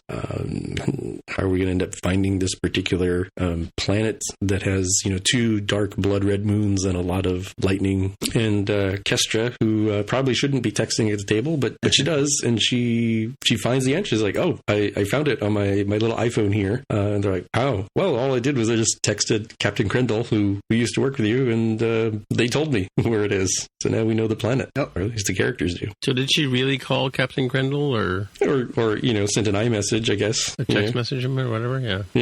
All right. Yeah. And then, wow, the editing on this is like so confusing. Now we go back to Lacidana as we jump locations around, and we're in the sick bay. Jurati was eating her cake, and then Rios comes around the corner and says that stupid shadow is back. The signal that had been following them since they left the artifact. They know they're being followed, and so she's getting more and more upset. She ends up throwing up her cake. So Rizzo takes her to the sick bay. Yeah, she throws up a lot on this show. Yeah. Is it the blue pill finally twice in one episode? Yeah. So she is trying to self-medicate, I guess, in an attempt to... No, she was trying to commit suicide. Was it a suicide thing? Because it sounded like it was... Like, I was confused. I thought she was trying to maybe disable the blocker. Yeah, I'm not sure that that's clear. It's one or the other. Either she was trying to kill herself or... But I mean, she synthesized something very specific. I don't know if it was meant to damage whatever the signal would do, or if it was meant to actually kill her. You'd think she'd be trying to actually just block the effects, because even if she's dead, it might still transmit, right? Right. Well, that's just it. Maybe it uses something with her neural pathways or something like that to do it. But yeah, because I totally clued out on the fact that when they were being tracked by her because she took the blue pill, right? Yeah. It says she synthesized duranium hydrate toxin and then injects it into her neck and then hits the floor pretty hard. Yeah, she's like foaming and convulsing when the EMH activates. Yeah. And it's like it definitely seems to take emergency medical as really seriously in its title. It sort of waits till the last moment, I guess. But then it has its desired effect, right? Like if she was trying to block the signal, it works. Mm-hmm. Right. Because we cut back to the snakehead and Narek is swearing and his signal is clearly gone out. Oh, really? Okay, right. Okay. Because remember, he's fidgeting with his controls and he starts to look panicked and then he yells Taj, which clearly is Klingon for something expletive, or not Klingon, Romulan, of course. Yeah. We go back to the artifact and Elnar is in a real bad situation now, right? Because he was told by Hugh before Hugh died, he's like, you need to get an XB, somebody who can take over this cube and help you out here. But what the heck is he going to do? It was like, well, he finds the key to his salvation. He finds the small little like keychain style transmitter, like a little pager or beeper for the Fenris Rangers or Seven herself. It's a little ambiguous what 7 of 9 had passed over. Well, she gave that to Picard, right? So did Picard drop it somehow, or I don't remember Picard's being on a chain like that though, because he sees it's hanging off the table on a chain. I don't know to whom that belongs, but so I don't know if that's the one that's supposed to be Picard's or if that's just another one. But he sees it and he recognizes what it is. Yeah. And he clicks on it and it says Fenris alert, so it's clearly sending a signal to 7. Right. For somebody. It's got to be 7. There aren't many XBs left. Yeah, there's not. We go back to Nepenthe for a handful of small scenes, a little coffee walk and talk with Picard and Riker, and as I wrote down here, they draw me like one of your French girls, with Kestra making some illustrations of Soji while she's sleeping. Yeah. And finally, the crew is in place. Rios and company are there close enough, and we do a little beam me up, Scotty, to end the episode with Soji and Picard getting beamed up. And what felt like a bit of a final farewell-y kind of thanks for everything moment for Riker and Troy too. Mm-hmm. They sort of give each other all the things that you'd want them to say to each other if that's the last time they were going to see each other, right? But what's funny, because usually in these kind of things there's a trope where the family that helps them ends up getting offed by the bad guys when they come through, Yeah, I don't know how you could play that game with this particular family though. Well, because Riker's got his Alexa home defense unit, right? Well, and not to mention that they already sort of spell out their tragedy, right? They lost their son, and I don't know how you could add to that at this point, right? Okay. And plus, I think that was supposed to be the purpose of Jurati's sacrifice. Like we should clarify, it's the AMH says that she's in a coma by the end of the episode, that she's induced herself into a coma with whatever she's injected herself with. And I think the idea is that in doing that, the snakehead can't follow them to the planet, therefore Riker and Troy and Kestra aren't at risk. Right, okay. Yeah, because Rios knew he was getting tailed, so he went an alternate route to not reveal, probable locations where they were going. Yeah. Even doing stuff like dropping out a warp. It's like, haha, look, that dummy's going to be light years ahead of us by the time he figures out we're not in front anymore. Until he later realized, wait a minute, we're getting tracked somehow here, because how could he possibly know that we dropped out and did this? So why does he talk to Jurati about it? He thinks it's Raffi? Well, because Raffi, he wasn't clear on what her motivations were. He doesn't know the whole... Well, I guess he does know everything, but he sort of says, I don't know. Is it supposed to be reverse psychology? Out of Jurati? That's it, because he does know where she was. So is he trying to sort of get her to confess, or is he... Because, I think it's pretty clear to anyone who's sitting there that Jurati's acting pretty squirrely, right? Right. Yeah, I wasn't sure how to read what Rios was doing either. I could see either interpretation, and I'm sure we'll find out about whether he was sort of truly like, Raffi's acting kind of weird, or if he was reverse psychologying Dr. Jurati to try to guilt her into, no, it's not her, it's me, sort of thing. Yeah. Well, she looked like she was on the verge of... she says it's not her, it wasn't her, it's not her. Like she is pretty much confessing there, right? Right. Oh, I see. Right. Yeah. And of the three of us, it's not her. Yeah. We have one of our theories debunked at the beginning of this episode. I remember when we were talking about the sunglasses that Commodore O was wearing, that maybe there was some sort of, maybe she's a Reman, or maybe she's a Romulan, or something like that. But she mind melded, and only Vulcans can mind meld. Romulans can't do it, so we know it's not her. We know she's a Vulcan for real. Whether her intentions are good or ill, she's still clearly a Vulcan. Yeah, but those ears, man. I know, she's got quite the pair of ears. Yoda-like, baby Yoda-like. Yep. I'm kind of wondering, so I did see the preview for next week, and I think it'll be cool. Spoilers. And it does look like there's some pew pew pew, which is always appreciated. But I'm projecting, so we have 3 episodes left, right? 8, 9, and 10 this season. Now, granted, these are, 40 minutes a piece? This one was 58 today. It was 58 minutes, including credits this week. And that includes the credits and they do the previously on, which was a good minute and a half. But yeah, I kind of wonder because it comes out at 9 just as we're starting to record here. I kind of wonder how much they lose to commercials, because they only show it for an hour. Do they? I thought they just played it until it was over. Oh, I don't know. It's hard to tell with Rogers, but the PVR would only run for an hour. Yeah, it would probably be kind of annoying if it was 58 minutes, because 50, 20 minutes is like a half hour, 40 minutes is an hour show with regular TV, right? Right. With breaks, it's like 40, 45 minutes for an hour show. Yeah. So we've got somewhere between, and depending how they do it,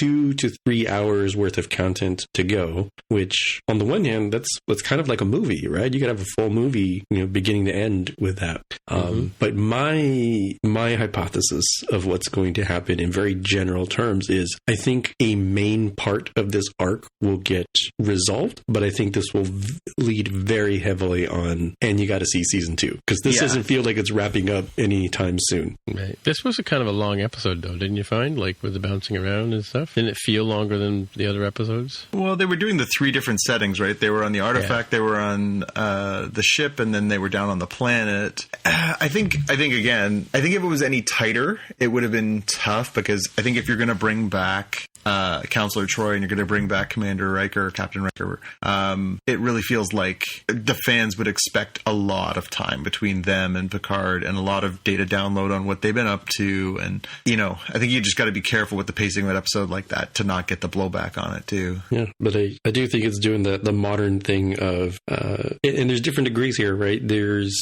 like, I guess, semi-spoilers for The Witcher. There's like the Witcher style of doing it, where it's like, it's really not done at the end of the season, so you definitely have to see the subsequent season. Or or it could be like the I think Discovery did this. They did the Stranger Things style. Again, semi-spoilers for both of these of like, oh, first season, main thing is taken care of, but we give a real huge teaser for the next season, right? Discovery first season ended with like, oh yeah, we took care of the main problem. It's like, holy smokes, the Enterprise, what? Okay, see you next year. Yeah. Try to tease. I think this show will probably land somewhere in between. I don't know how it's going to wrap up for all these big, huge plot threads, but I think at least one or two of them we get taken care of, with the third thread being left out there to tease you into season 2. Yeah, I mean, I think I would be frustrated if they tried to wrap all this up. Like, they've been weaving a pretty wide tapestry here. I don't know that it would be very satisfying if they were to sort of try and do all that in the next 3 episodes. Seems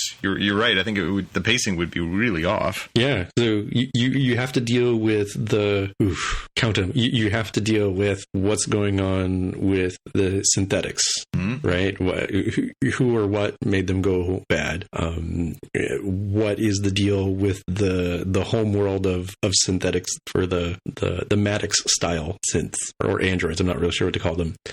What's going to happen with the XBs? What's going to happen with sort of Romulan society in general? Because they're in transition. And then at smaller levels, you have like, well, Rafi and Rios both need some more delving into their past and some fixing up, right? They're broken people at the moment. Yep. Yeah, no, it seems like there's that. And then again, 7 of 9 mixing back into the mix. Elnor needs to have some satisfactory character development.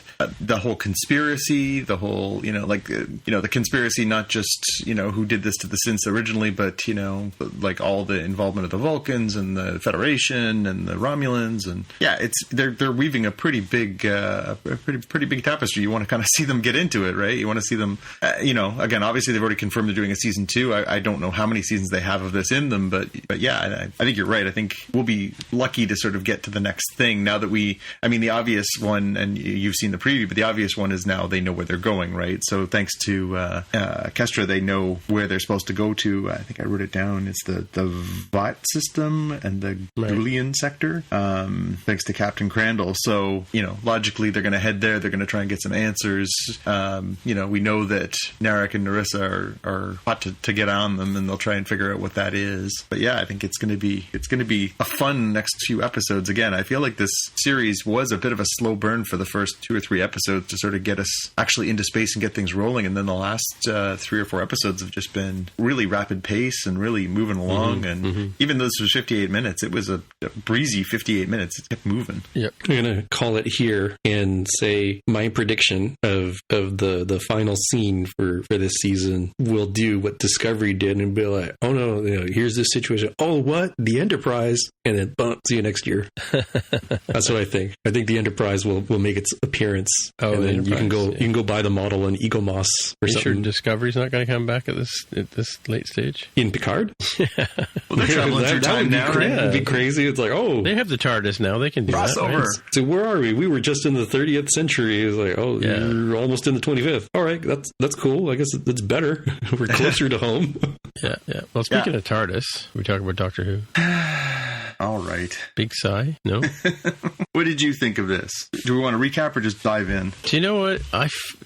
Doctor Who? Yeah. I found it very confusing. Oh, yes. Yeah, very confusing. I've got it worked out, but we were just crediting, Trek over the last few episodes for, they are doing these sort of back and forth, and they're sort of weaving their narratives together. We gave our kudos to Jonathan Frakes for some excellent directing and the rest of the work they're doing there. Man, Doctor Who is the opposite. Like, I am having a tough time keeping my eyes on what the heck's happening there, and they're cutting between like multiple settings, and they're in the past, they're in the future, they're she's on talking a planet. to Dumbledore at one point.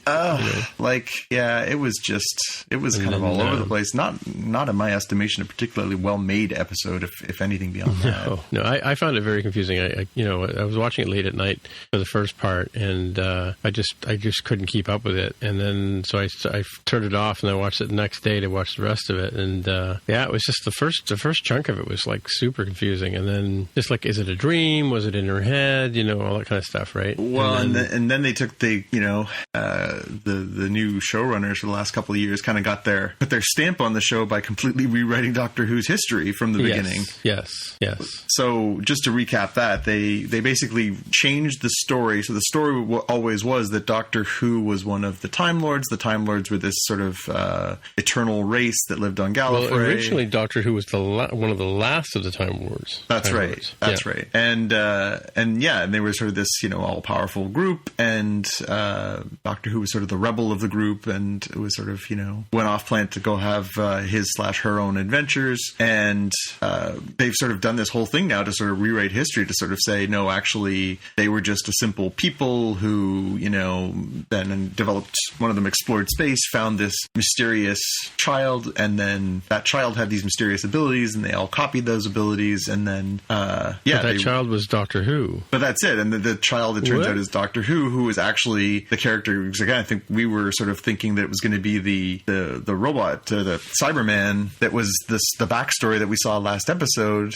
where they were exploring you're a child, and they found on the side of the road, and you were raised by these people in Ireland, and you became a cop, and all this stuff, and it turns out that was actually the Doctor's origin story in some sort of weird, twisted way. Right, yeah. I don't know, Jaime, again, you're our Hubie Nuvian, Newbie Whovian, and Whovian. What did you make of all this? Was it clear? Were you able to follow along with where they were going with all this?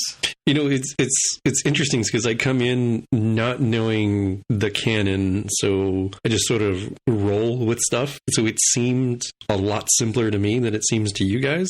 But that's because I don't have to stitch together 50, 60 some odd years of like, wait a minute, how does this correspond to that? Like I can do that sort of stuff with Trek. I can't do it so well with this. So in my head, was like, all right, so the whole Doctor setup is a lie. So the whole thing about the limit on regenerations for the Doctor in particular is not true, because the Doctor is actually this child that had been found by the Toboggan people.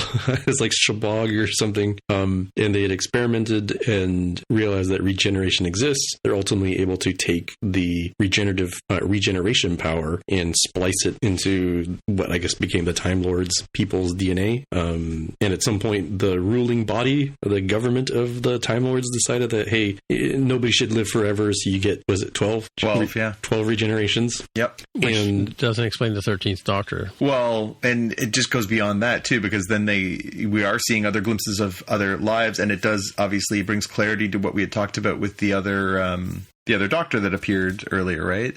Who is that? Well, that's clearly one of the unknown things before she had her memory wiped. So how many Doctors have there been, right? Yeah, so it seemed like what I perceived as a retcon of like, oh, okay, this is how they unlock the potential where there doesn't have to be a limit on the number of Doctors because this person is special and doesn't have that limitation. Yeah. Right? And I was like, oh, once you remove that limitation, then the other Doctor who didn't recognize makes sense, especially when we have the memory wipe thing of like, thank you for your service, you're done, sir, sort of thing that we saw for the person who was retiring from the Force. So that made sense to me. And then it kind of made sense when I was like, all right, I kind of get the idea of the Master's character and why would Extra make him mad? Like, you've been walking around like you're special, and it turns out you are. It's like, damn it. You're right, and I hate you for that. So that part made sense to me. And then his idea of like, why don't I take these awesome Borg Cybermen and blend them together with Time Lords so that they're unkillable because they'll just keep regenerating, given how powerful they are to begin with. This perfect army. And it also seemed like, when in a lot of Doctor Who that I've seen over the last 2 seasons, I'm like, I guess the Doctor's kind of like Batman, right? Like you don't kill because, going pew, pew, pew would have definitely solved a lot of problems much more cleanly and easily. I'm like, that's just the way the character is. So to me, I read the way that the Master had set things up, where it's like, look, go ahead and kill me with the Omega particle equivalent that they called it, right? Like, go ahead, do it. Like, this is like the Joker who's set up the situation of like, go ahead, Batman, kill me, because once you do, I've won forever, right? I broke you. I broke your perfectness, right? Your never kill vow. I'll be dead, but I'll have the last laugh, so to speak, of, I was able to get you to break your code of honor. So I say all of that with the caveat that I don't really know what's going on, but it seemed more straightforward to me because I don't have to reconcile it with everything that's gone on before, right? Yeah, and that's the challenge, I guess, is they get these shows. I mean, we talk about Trek Trek obviously treks well into its, 6th century of play now, and Doctor Who is well now too. And, it depends on how long you can hold on to these things that are quote unquote in canon when they were written in the 1960s, right? Right, yeah. Yeah. So asking a really dumb question because I don't know how regeneration works, but each actor has a 3-year contract, and at the end of it, he has to regenerate into a new actor. It's pretty much it. I mean, no. I mean, like, this episode implied real heavily to me that you regenerate in place. Yes. Like, if you died on the corner in 5th and Main, like, you regenerate on 5th and Main. And I didn't know. I just assumed, maybe you show up somewhere, and maybe that's, like, sometimes you're into TARDIS, and that's lucky, and sometimes you end up on the moon. You got to figure it out. No, it's kind of the same body. It just turns into a new shape. Right. So it's like a phoenix, right? Like, becoming ashes and rising again. Yeah. Okay. So again, from the pew, pew, pew, I'm like, I think I'd solve the master problem by just like tying him up and like shooting him 12 to 13 times until he burns up all his regenerations, and I'm done forever. No, that's an extreme way to look at it, but yeah, that would work. All you need is a 6-shot and a little patience. Yeah. But again, going back to the no killing thing, I'm guessing that's heavily against the Doctor's sort of ethos. Yeah. Mm-hmm. Yeah. Spinning out of that, did you guys see the note that I had tucked on below this? For sure. Do you want to get into that one? Sure. I mean, okay. I'm not surprised because I found that like they've been doing a lot of this, splitting them off into separate storylines or different arcs, right? Is that her name? Yep. Her character seems to be more on the ball than any of the other ones, right? There's the play between Bradley Walsh and Toshin Cole, but it sounds like Bradley Walsh is already too busy with his other show, and so that these two guys are going to take a break. And it's not uncommon that characters go away and come back as they get better gigs, but because they are actors after all. But and we talked about it in an episode in the last few weeks, right? Like it's hard to sustain that momentum, and I really think that was part of the issue. I think that maybe both you and I had with this one, Tim, is with the 4 characters, with the Doctor plus the 3 companions plus the other characters that they'd interacted with over this sort of 2-part finale. Yeah. There's just a lot going on and a lot to sort of invest in, and what was happening over here, what was happening over here. Like it really does sort of lose the focus. I think going back to having maybe one companion might be a little easier for us to sort of well, they did that with Amy Pond for a while too. Amy Pond was one companion, and then Rory showed up. And then Rory came on, but again, and sometimes it works and sometimes it doesn't. I think it really I think they needed Rory to sort of explain River's song, right? Yeah, which we won't spoil for Jaime. Yeah. But and so it's interesting that they and in this article it talks about how some companions have gone away and come back as a recurring character later on, right? So it's too bad. I like Bradley Walsh and Ryan. Yeah, Ryan I feel like hasn't developed quite as well. I felt like Walsh's character certainly has maybe a little bit more, but it'll be interesting to see how they do that. Obviously, we're not going to get another episode until this year's special, which is, I don't know if they've announced when yet. They've been New Year's Day the last few years. They've gone away from Christmas episodes, so we may be looking at a 9-month hiatus. I'm of two minds because I did get the sense that having 3 companions was a little unwieldy. I don't know that in the last 2 years we've gotten a great sense of these characters. I felt like Graham started out with the most sort of characterization, right? With the loss of his wife, and he was a bus driver who was retired and kind of had that skill, and his relationship with his son, or grandson. What was the relationship there? Is Ryan to him? Is it grandson or son? Like a step grandson or step. Yeah. Yeah, I couldn't remember if there was like a levels of parentage in between. He was partners with Ryan's grandmother. Okay. So his grandson then. Yeah. And Ryan, I felt like was more like an accessory to Graham's story for the last couple of years for the most part, although they did give him more to sort of stretch out a little bit by himself and be independent, particularly when they had like ladies involved, right? He was trying to make his way there. And I thought, well, if anything, if I was going to change things up, I'd probably end up losing Yaz, because what do we really know about her? Not a ton. And in places where they do some pew, pew, pew, she doesn't do a lot of it. I'm like, she's a cop. She is literally trained to do this. Right? she has to do some marksman stuff. Like, she should be the one pewing. Yeah. So I'm a little surprised that they and this is no fault of the actress. This is more like I'm unclear why the writers didn't give us more. Cops in the UK don't normally carry guns. Yeah. Do they not train? I mean, they don't normally have them, but it's like, oh crap, we need them now. I've never used one before. Hopefully it goes right. Let me beat you with my billy stick. Yeah, no, you'd get training on guns, especially if you're working on the special services. But I don't know that like, she's supposed to be like a flatfoot, right? She's just a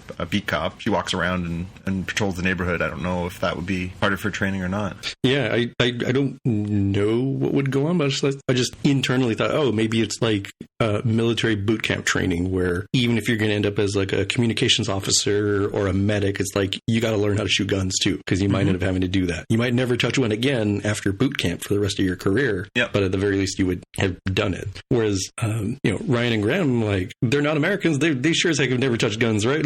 This is a totally different society here, so it's very confused. But we'll see. Maybe we'll get more about Yaz, since she'll presumably be the focus.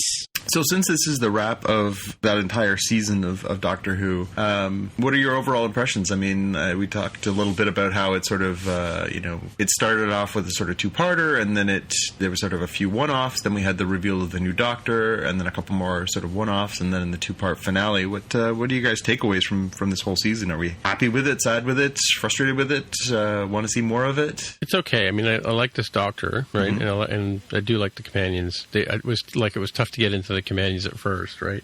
I do like Yaz as sort of as a foil for the Doctor as well. It's okay. I mean, I definitely find that this set of showrunners are treating it differently than I'm trying to remember the name of the guy who was the showrunner on the series before, because I think he was more involved. I think he was involved in the whole new era of the Doctor, right? Yeah.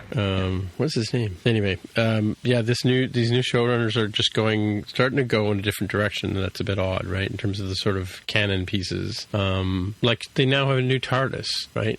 Yeah. they got one of the things about the Doctor Who thing was the fact that Moffat, yes, right. The TARDIS has always been the broken police box, right? That's like I mean, I have a TARDIS on my desk, and so does Craig Ferguson and a number of other people, right? It's like R2-D2. You don't change the shape, right? Yeah.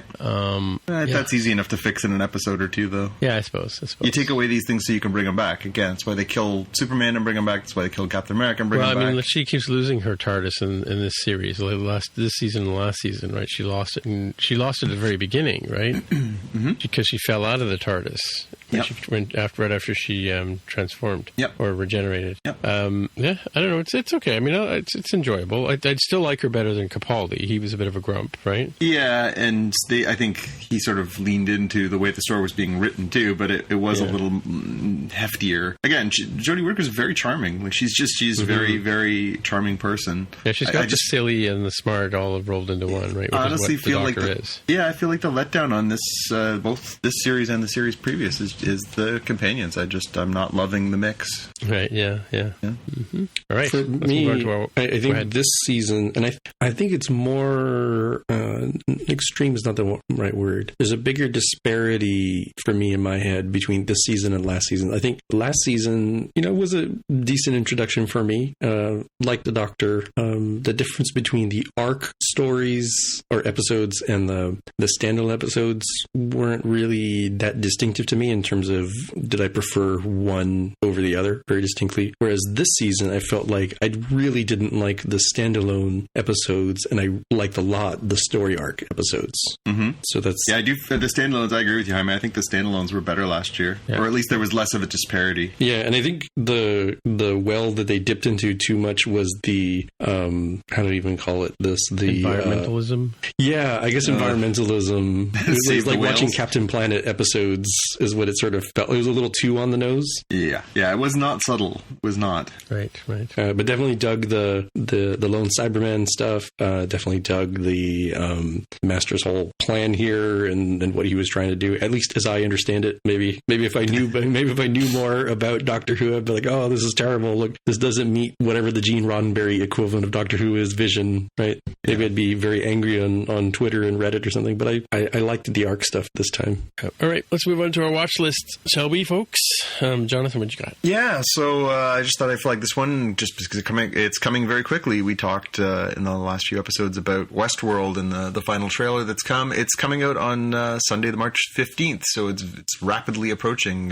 By the time everyone's listening to this, it'll be only a few more days. I'm curious to see how it goes. Again, I know not everybody's caught up on it, but it's been an interesting development for the show and where they brought it. I found second season, the way that they tried to sort of manipulate our perceptions of events and time was a bit of an unusual storytelling choice, but then there were some really interesting twists and certainly some interesting character developments. And again, the acting on the show is superb. I'm curious to see how they bring it all together. I'm really curious to see how they sort of reconcile those two seasons into something else. And as we discussed previously, I'm curious to see if they sort of are headed towards an ending, if this is culminating towards a conclusion. I'd certainly got vibes, and we talked about this when we watched the last trailer. I've gotten a little bit of sort of, Blade Runner vibes, these sort of artificial humans, speaking of, as we have with Star Trek, artificial humans, what it'll mean now that they're interacting more with human beings, and that'll mean for them. Keen to get into that. Forward to it. Mm-hmm. All right, Jaime, what you got? I have what would have been a well-timed YouTube video, but it's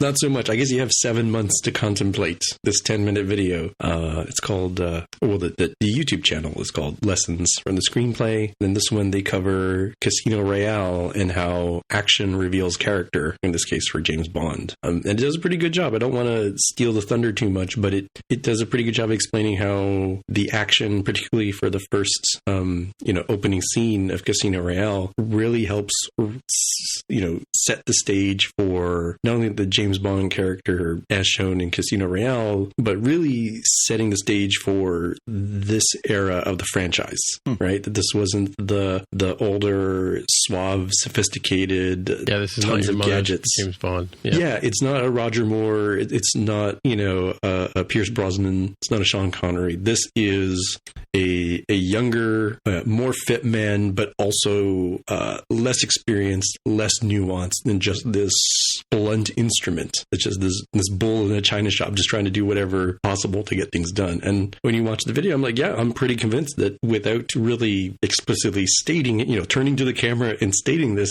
the film does a pretty good job of sort of giving you the right expectations of what you're going to expect. And now we even have sort of a little arc, right, between the young, brash Bond until you get to like Skyfall Bond, where he's like way too old to do this anymore. And Spectre's like, dude, he's even older. And now in No Time to Die, I just assume he's even more too old for this crap, right? So we'll see. But I definitely appreciated the way that these folks analyzed that. And I think it was pretty insightful and worth a watch. Did the phrase Jason Bourne come up at any point? I don't think so, but that would definitely be an influence, right? And the kind of style that's going on at that time. Yeah, it really felt like there was sort of, there was a sort of understanding of the James Bond aesthetic. And then while it was sort of in its search for the new Bond, those Matt Damon, Jason Bourne movies started coming out, and they were wildly successful. And that sort of more grounded version of the spy thriller sort of took off. And then when we saw Casino Royale, it sort of blended those two worlds very well. And it really, I think they owe a certain level of credit to the Bourne movies for those influences to bring us that sort of more balanced version where it's not just, wacky gadgets and turning to the camera and winking. It's a little more subtle than that. And it's a little more, the scene in Casino Royale with the torture scene and stuff like that, it's a little more grounded, right? Mm-hmm. Yeah. And I think not so much a preview for No Time to Die, but pretty soon here, there will be a new James Bond. I'm kind of surprised it wasn't this movie, because it sort of seemed like Daniel Craig wasn't coming back. But I remember how fans were, including myself, when they made the announcement of Daniel Craig being Bond for Casino Royale. Blonde Bond. I'm like, the Russian spy dude is, who obviously would play that role in older Bond series. That dude is James Bond? I don't know. I just came out of the Pierce Brosnan era. I don't know about this. And yet now I look at it and be like, obviously that's James Bond when I see his face. Yep. And we'll go through this yet again again very soon in a year or two, possibly, 3 or 4. But when there's a new Bond, come back to this episode. We'll do follow-up and see, remember when everybody was super upset and hurt when Daniel Craig was cast? It's be whoever, the lucky actor or actresses will go through the same sort of thing. Yeah. Well, and he's now, he's the third, with the 5th movie coming out, he'll be the 3rd most Bond movies, right? He'll have passed Brosnan, and it's only Sean Connery and Roger Moore ahead of him, both of whom played that character well past probably their best before dates. But one came back even after that, right? I feel much more confident in Daniel Craig at his age to pull off a believable spy than maybe what Sean Connery was in his last role, and certainly what Roger Moore was by his last role. Mm-hmm, mm-hmm. Yeah. So I don't know if you guys have ever seen this one particular YouTube channel called Nerd Writer. He does similar things. You probably should check some of these guys out, Jaime, because he does sort of visual essays on different subject matter. Like he's doing one right now on or did one a couple of months ago on The Parasite. I stumbled across him because he examined a musical group that I follow, Steely Dan, right? But he does really interesting things, like how Andrew Wyatt paints a painting, how Bernie Sanders answers a question, and they're really intelligently written, thoughtful pieces. So you should check them out. I'll find some examples to show you. But if you're into this kind of like essay on particular character, that kind of stuff, he does these kind of pieces. So check that out. Anyway, my thing this week is, it's not so much a watch list, it's a what I watched list. My sister and I went to see 1917 the other day because I figured I wanted to see it in the theater before it's gone. It's no longer playing in the fancy smancy 4Ds and IMAXs. It's just playing a regular theater. So I just went down to the Beaches Theater, which is just down the street from me here. It's not a very big theater, but I wanted to see this movie in the theater because of a couple of things about it, and I don't know if you guys have seen it or not, but it's very reminiscent of a sort of a Memento kind of movie, where if you remember, Memento was kind of a movie you kind of sort of had to watch once, because once you figured it out, you kind of, once you got to the end of the movie, which was actually the beginning of the story, the reveal had happened. This movie is interesting because it's meant to be like one continuous take, right? The cameras walk with the guys as they're going through their little adventure, and it's a really interesting way that they portray the way that life was like, what life would have been like in the trenches in France and Germany. I'm not sure exactly where this one takes place, but it's April 6th, 1917 is the date of the movie. I'm not sure if that has any historical significance. People can let me know if they know. Anyway, so it kind of follows these guys, and it's amazing to see how like horribly these guys lived and the kind of things that they had to deal with to get from one point to another. They have to get to this particular. They have like 8 hours to get to somewhere and stop a battle, which I think everybody kind of knows. That's just the sort of gist of the movie. But it's what happens to these two guys along the way that's kind of amazing or interesting, and as the story goes. But also, because I talked about it last week in the visual effects category, where the visual effect artist had sort of broken down how the movie was made, and it's really cool. Like there's I think I put a clip in last week's show notes that shows from Twitter where you kind of see how they had two guys carrying. They had a crane that followed the actor as he walked through the trenches, and then the two cameramen go and grab the camera while it's still rolling and pick it up and carry it over to a truck, and then put it on the truck, and the truck starts to move as the guy starts to run through the battlefield. Right? That's how it kind of like behind the scenes inside baseball kind of way that they filmed this. But when you watch the film, there really are only like 3 or 4 places where they could have actually made a cut in the shooting, right? So it's got that Paths of Glory. Stanley Kubrick used to do that a lot, where he would have one continuous take. It was like in Paths of Glory, he has Kirk Douglas walk from one end of a huge castle to another, or walk through battlefields and stuff like that. Very similar to this kind of movie. He did that in 2001: A Space Odyssey. He did that, of course, with Eyes Wide Open, Eyes Wide Shut was the name of the movie. Eyes Wide Shut, yeah. Yeah, he did that a lot in that one, where you have continuous scenes of Tom Cruise walking through New York and that kind of stuff. But it's a good movie. I think whether it's probably I still don't think it's the best movie I saw last year. I still think Parasite was way better than this, for obvious reasons, and clearly a lot of people agreed with me. But yeah, I think it's worthwhile seeing this one. Jonathan and I used to have a rating system where we would say, is it a rental, right? Mm-hmm. And meaning what that meant was back in the day, you either went to the movies and you stood in line and you watched the movie on the big screen, or you waited till it came out on VHS and you watched it at home. I think you want to watch it on a big as big television as you can, or in a movie theater. I think it would be interesting to see it in IMAX if that was how it was intended to be seen initially. I don't know if it was in IMAX initially, but it does need to be enjoyed on a grand scale. But definitely, I would say it's pretty close to a rental. The story is pretty good, but it really does sort of portray how, I guess, the life in the First World War would have been like, but as much as you could experience it in an 8-hour span, which is how long the movie takes, like in terms of real time, right? It's meant to be like, it's a 2.5-hour movie, I guess, but it covers 8 hours of time in the movie, and I'm not going to give that away, but sort of like Dunkirk in that sense too. Dunkirk had that same sort of feel. There's more stuff happening in Dunkirk, because Dunkirk bounces around from different storylines, so they all kind of tie together. But this is an interesting movie from how you go from point A to point B and what happens at the end, right? So it kind of comes full circle at the end, which I won't give that away either. But definitely check it out if you can. Can I just piggyback on you for 1 second? Yeah. I listened to a podcast this week that sort of ties in. Your 1917 recap reminded me.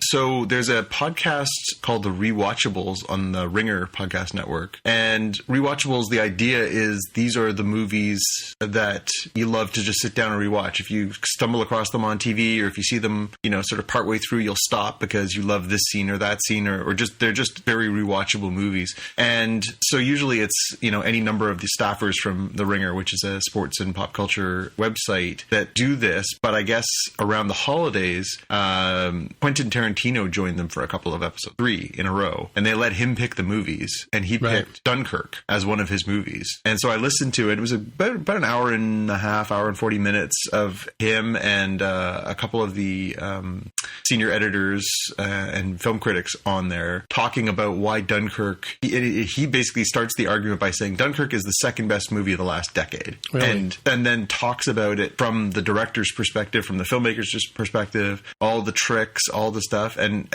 for people who love movies, to hear somebody like Tarantino, somebody as smart and savvy a filmmaker as him, analyze how Chris Nolan makes a movie, it was fascinating. It was utterly fascinating. I highly recommend, if you're a fan of Tarantino or a fan of Dunkirk or Christopher Nolan's films, that's definitely worth a listen. It was really, really interesting to hear him break down how you decide to do some of these scenes and how you shoot it and why it works. And of course, Dunkirk's got that very sort of initially complicated. You were talking about things that require a second watch, right? How Dunkirk really benefits from a second watch because it's got that sort of triple timeline narrative thing going on. Yeah.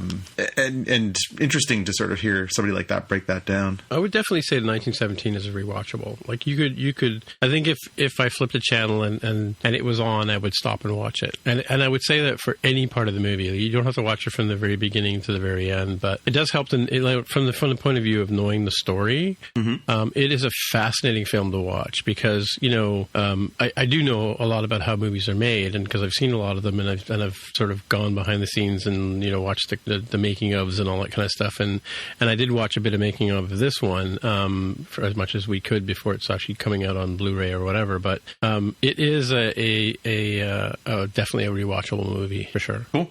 Get on it. Right, well, I guess that's it for another week. So, hey, Jonathan, if people want to get in touch with you, where would they look? I'm on Twitter and Instagram as @JPK News. All right, and Jaime, if people want to get in touch with you? I'm on Twitter as @DevWithAHair. As I say, my name is Timitra, Timmitra on the Twitter machine, and that's where you'll find me. And so until next time, we'll see you in the future. Bye. Bye. Bye. You've been listening to the SpockCast podcast. If you want to find out more about the podcast or see the episode show notes, visit the SpockCast website at SpockCast.com. You can get in touch with us on the website or follow us on Twitter at SpockCast. If you have feedback or questions, send us a tweet with the hashtag AskSpockCast. If you like the show, please consider recommending us to a friend, writing a review on iTunes, or pledging any amount at patreon.com/SpockCast. You can find details on how to help us on our website, spockcast.com/sponsor us. Thanks for listening, and we'll see you in the future.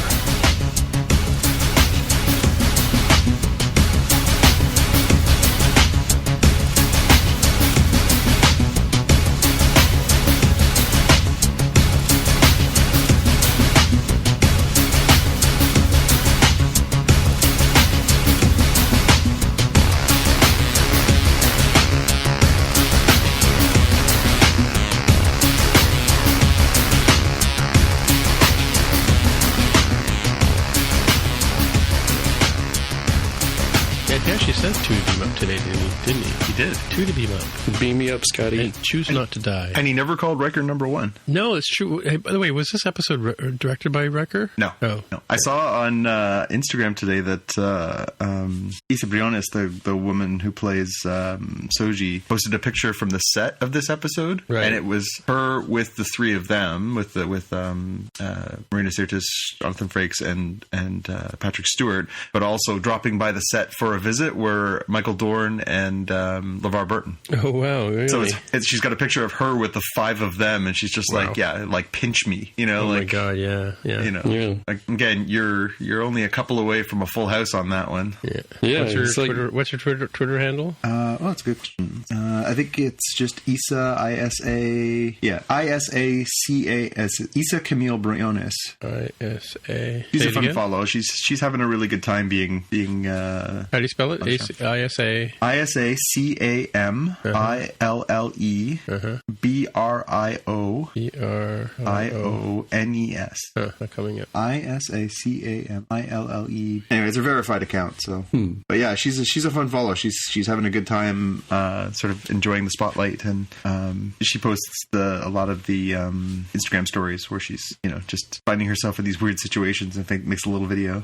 See this that photo. It plays into my call in the shot ahead of time of the Enterprise arriving and being the last thing we end up seeing for the season. It's like the Enterprise has arrived, and Worf is like, Admiral Picard, I've come with the Enterprise. Also, I picked up Geordi on the way, so he can probably help too. He's hitching a ride with me. That's right. Yeah, I think, I don't know. I think it would be far more satisfying if we do get any more cameos. And obviously we've gotten, 7. We got Hugh. We got, it's more than a cameo. But if we got these sort of appearances by these established characters, it would be a lot more satisfying if we got them sort of staggered out. I don't want them to, as much as fun as it would be to see, all 7 or 8 of the original, crew in one spot. I think it'd be nice to sort of have him accidentally, in his adventure, bump into Wesley Crusher and bump into, the Doctor, and am I the only one who's just had this across their mind? Aren't you a little bummed that he didn't end up with the Doctor in some capacity? Who? Picard? Yeah, weren't they good buddies though? Yeah, I think they sort of ended up as buddies, but after all that flirtation, you feel like, there should have been some payoff. He did marry her in the alternate future and all good things. That's true. Married and divorced. So, who's to say that didn't happen? Yeah. They would have made some reference to it. It's, when he made some reference to getting old and dying or whatever in tonight's episode, it would have been pretty depressing if, he's like, yeah, I was just, waiting to die with my hag of a wife, the Doctor from the Enterprise. I figure maybe they're old enough where they had gotten married and then divorced, and then, because people were wondering when he had that doctor from the Stargazer come and give him his, medical marijuana prescription. It couldn't have been Crusher. It's like, bro, what if that's his ex? Are you going to call your ex and be like, I need you to commit this ethical violation and crime for me so I can go off on this crazy trip? Yeah. Who's more likely to help you than your ex-wife? It's already weird and sketch as it is. Like, he may or may not have murdered her husband, depending on people's theories about that. How accidental Jack Crusher's death was. That's a real, Reddit, subreddit conversation we're starting here, Jaime. Did Picard kill Jack Crusher? Yeah. All the evidence points to yes. Yeah. Welcome to the /Did Picard kill page on Reddit. Yeah, they're like, I'm quite certain that of all the combination of various theories and speculations that have been on Reddit, I'm sure at least one of those has figured out all the plot. It ended up happening with Discovery. I think probably for both seasons. Even though we're talking about these various hypotheses have been disproven, maybe not, because Reddit just adapts. It says, all right, so Commodore O did the mind meld, but you know why? Because actually she is from the future where the Vulcans and the Romulans have blended together. So actually she's technically Romulan, but she's like future Romulan Vulcan hybrid. And that's why she doesn't have the eye protection. She needs the sunglasses, but also she can mind meld. So there are still people who are convinced that Rios is a hologram, despite us seeing him go on an away mission. Like, oh, but also, didn't he sleep with Agnes? Right, and so, or was that all in her head? Was that the way force field projection? Well, it's similar in that it's like, well, the EMH from Voyager had the future technology for the mobile emitters, and maybe he's got something like that. He got it black market or something. People stole it out of the database from the archives or something. Like, all right, maybe. I can't disprove what you've said. It's in these moments that I can't decide if I'm spending not enough or too much time on Reddit. Yeah. It gets nutty for sure. I haven't spent any time on Reddit. It's because you're a better person than I am, Tim, and you don't. It's too much reading. I think too much reading. Don't follow my example. No, it's called wisdom because I share it with you and be like, don't go in there.